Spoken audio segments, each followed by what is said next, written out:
What's up people, vítajte pri ďalšom videu na kanále Broad. Tento rok pri prvom videu v roku 2025. V minulom roku sme toho natočili fakt málo. Presnejšie, za minulý rok vyšlo fakt málo videí, ako môžete vidieť aj práve tu na pozadí. 8 videí, kde sme to zakončili videom z Kandaharu, ktoré nebolo úplne na pozitívnej note. Práve aj na ten Airsoft. Ako môžete vidieť za mnou, mám niečo pripravené na ďalšiu sezónu. Vedľa seba mám pripravenú ďalšie video, ktoré by som chcel natočiť, a to je z oprav jednej mojej Airsoftky. Ale o tom sa budeme baviť určite pozdejšie než v tomto roku. Rok 2025 by som chcel vo veľkom smerovať na to, aby sa zvýšil počet videí na tomto kanále. Rád by som sa dostal do štádia, že by som vydával jedno video mesačne aspoň. Ideál by bolo aspoň 2 videá mesačne, čo by znamenalo každý druhý týždeň nejaké video. Ale chcem sa zamerať na to, aby to malo nejaký zmysel, budem to musieť premýšľať, pretože v mojej hlave je veľa nápadov, ale nie som schopný nič realizovať, pretože si to buď moc zložité nápady, alebo je tam nejaký iný problém, s ktorým ja nie som schopný bojovať o lenivosť. Rok 2025 by som chcel zamerať aj na gaming, ten ale bude spíš ako pomedzi tie hlavné videá. Chcel by som vydávať jedno hlavné video mesačne, plus nejaký gaming pomedzi to, samozrejme nejaký gameplay z Army. Rok 2025 by som chcel zamerať aj trošku na technickejšie videá, napríklad už keď som provokoval s tým, čo si majú podľa mňa kúpiť mladí ľudia za auto, tak dostal sa práve do toho, na čom sa vozím možno ja. Neviem, jestli bolo za to záujem, napíšte do komentáru. Pokiaľ to vôbec niekto sleduje, keďže vydávam fakt zaraz za rok, vždycky na začiatku roku 20 videí. Keby aspoň 20. Ďalej som v minulom roku založil Discord server pre vás, mojich sledovateľov a prípadne nejakých známych, prípadne možno pre nadviazanie nejakej inej komunikácie. Ten nájdete v popisku, v prípade v náhľade kanálu, presnejšie tu hore, ako je moje logo, tak tam sa nachádza ten Discord.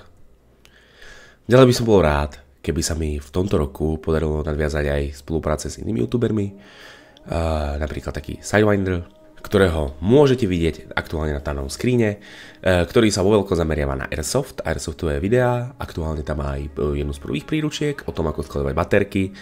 Vám tam povie toho o mnoho viac, pretože kvalita jeho videí od doby, čo vlastne začala natáčať, sa zlepšila. Naviac sa jedná aj o môjho reálneho kamaráta, s ktorým sa poznáme osobne, takže verím, že s ním by sa mohlo podariť natočiť jak nejaké gameplayové video, tak možno prípadne nejaké zaujímavé technické video. Koho by som chcel oživiť a s kým by som chcel v tomto roku niečo určite natočiť, sú moji kamaráti z Pamafilm, presnejšie Martin z Pamafilm, ktorého som v lani svojou začiatkoročnou aktivitou donútil dokonca natočiť pár let's playov z hry Assassin's Creed Unity, avšak vydržalo mu to rovnako dlho ako mne. A rád by som ti podotkol, vidíš to číslo v odberateľoch, tých 285? Približujem sa.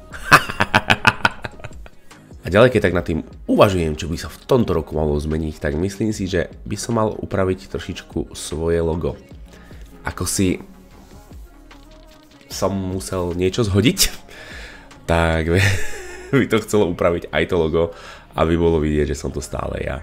Aj keď zatiaľ sa mi to páči. Zatiaľ to nechám. Uvidíme, čo bude ďalej. Keďže som za poslednú dobu zmenil trošičku svoj strih, pretože striham aj niekde inde videá, nerobím to ako platenie, robím to ako toho koníčka práve, ale rád by som to dal aj do svojich videí a nejak to vylepšil. Ale poďme si povedať o tom, čo ma vlastne minulý rok viac menej donútilo prestať s natáčaním. Je to tým, že som si toho nabral na seba veľa. A za minulý rok som sa znovu stal dobrovoľným hasičom, zabral som sa na rodinu. Z toho dôvodu vychádzalo aj menej videí, nenatáčal som to pravidelne. Do toho samozrejme práca, do ktorej samozrejme chodím, aby bolo možnosť sedieť a mať takúto vlastnú kanceláriu. V úvodzovkách kanceláriu, je to už takový dospelejší detský pokojíček. Teraz však prichádza otázka na vás. Čo by zaujímalo vás, čo by vás bavilo? Nebudem to ďalej predĺžovať, toto video bude kratšie a rád by som vám týmto poprial všetko dobré do nového roku. Hlavne veľa zdravia, pretože to je najdôležitejšie.